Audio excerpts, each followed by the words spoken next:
అందరికీ నమస్కారం అండి. స్వాగతం సుస్వాగతం మన ఛానల్కి. ఈరోజు పంచాంగం ఆగస్టు 27 మంగళవారం రోజు ఉన్నటువంటి తిథి నక్షత్రము శుభ అశుభ సమయాలు, ఈరోజు ఉన్నటువంటి ప్రత్యేకతలు విశిష్టతలు ఏమిటి, ఈ రోజున ఎలాంటి పనులు చేసుకోవడానికి, ఎటువంటి శుభకార్యాలు చేసుకోవడానికి అనుకూలంగా ఉంది అనే విషయాల గురించి క్లుప్తంగా ఇప్పుడు ఈ వీడియో ద్వారా తెలుసుకుందాము. వీడియోని స్కిప్ చేయకుండా చూడడానికి ప్రయత్నం చేయండి. అప్పుడే మీకు కావాల్సినటువంటి పూర్తి సమాచారం అంతా మీకు క్లియర్గా అర్థమవుతుంది.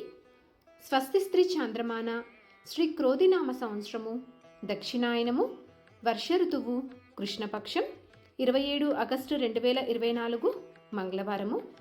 ఈ రోజున సూర్యోదయము ఉదయము 5:55 సూర్యాస్త సమయము సాయంత్రం 6:25 చంద్రోదయము ఆగస్టు 27 12:31 చంద్రాస్త సమయము ఆగస్టు 27 1:27.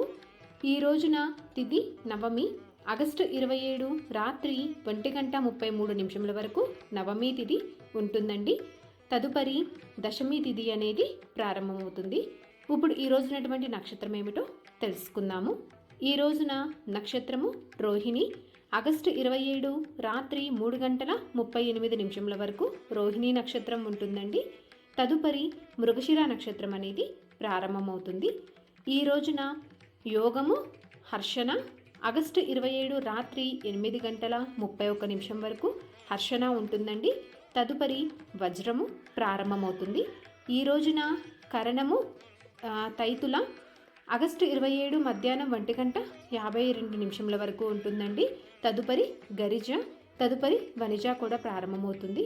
ఇప్పుడు ఈ రోజు ఉన్నటువంటి శుభ అశుభ సమయముల గురించి తెలుసుకుందాము.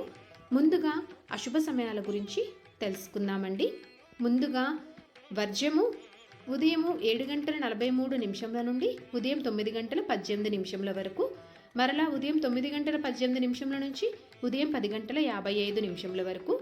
దుర్ముహూర్తము ఉదయం 8:24 నుంచి ఉదయం 9:20 వరకు, మరలా రాత్రి 11:05 నుంచి రాత్రి 11:50 వరకు. రాహుకాలము మధ్యాహ్నం 3:20 నుంచి సాయంత్రం 4:49 వరకు. యమగండము ఉదయం 9:11 నుంచి ఉదయం 10:45 వరకు. గుళిక కాలము మధ్యాహ్నం 12:17 నుంచి మధ్యాహ్నం 1:55 వరకు. ఇప్పుడు ఈరోజు ఉన్నటువంటి శుభ సమయముల గురించి తెలుసుకుందాము. బ్రహ్మముహూర్తము ఉదయం 4:30 నుంచి 5:17 వరకు. అమృతకాలము మధ్యాహ్నం 12:28 నుంచి 2:03 వరకు. అభిజిత్ ముహూర్తము ఉదయం 11:52 నుంచి మధ్యాహ్నం 12:42 వరకు. ఇవంటి ఈరోజు ఉన్నటువంటి శుభ సమయములు. ఈరోజు చెప్పుకోదగ్గ ప్రత్యేకతలు కానీ విశిష్టతలు కానీ ఏమీ లేవండి. ఈ రోజున కేవలం సాధారణ పనులు చేసుకోవడానికి మాత్రమే అనుకూలంగా ఉంది. సో చూసారు కదండి ఈరోజు పంచాంగం. ఈ వీడియో మీకు ఎంతో కొంత ఉపయోగపడిద్దని అనుకుంటున్నాను. అలాగే మీకు నచ్చిందని అనుకుంటున్నానండి. ఇంకొక మంచి కంటెంట్ తోటి, ఇంకొక యూస్ఫుల్ వీడియో తోటి మిమ్మల్ని మళ్ళీ కలుస్తాను. అంతవరకు సెలవు మరి. సర్వేజన సుఖినో భవంతు. స్వస్తి.